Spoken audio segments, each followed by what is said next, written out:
voici devant le collège Jean Mantel, grand humaniste, où mon parcours professionnel a pris fin après 10 ans à la SECPA, section d'éducation générale et professionnelle adaptée.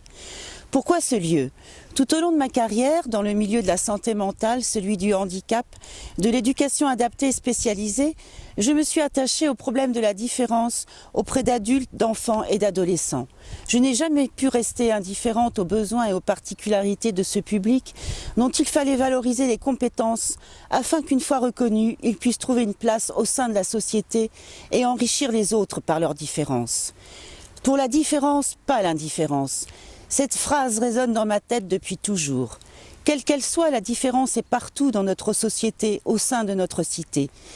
Il est parfois difficile d'aller vers celles et ceux qui ne nous ressemblent pas, alors que ce serait si enrichissant de découvrir ce que chacun a apporté aux autres, tant par leur origine socio-culturelle, leur âge différent, avec toutes et tous leurs compétences, leur vécu et leurs besoins propres.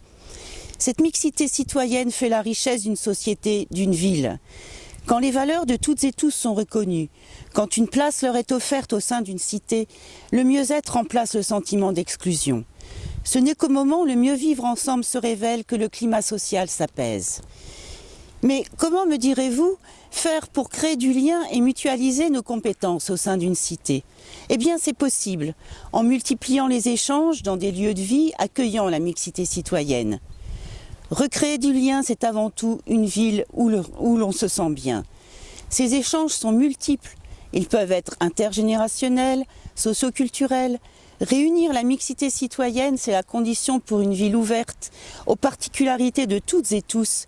C'est la condition pour une ville qui vit et s'enrichit des particularités de toutes et tous. Et de ces lieux de vie naîtront des débats, des réflexions sur les besoins des Célestadiennes et Célestadiens. La vie n'est pas toujours un long fleuve tranquille. À chaque stade de la vie, des questions et des réponses doivent être apportées pour l'enfance, l'adolescence, l'âge adulte, le troisième âge, les problèmes liés à la précarité, à la santé, aux situations de handicap et bien d'autres encore. Une ville qui efface la disparité des lieux de vie, qui prend en compte les besoins des citoyens, c'est une ville où l'on vit bien. Une ville qui converge vers le même idéal, celui du bien-être et du mieux-être ensemble. La mixité citoyenne fait la richesse de notre collectif.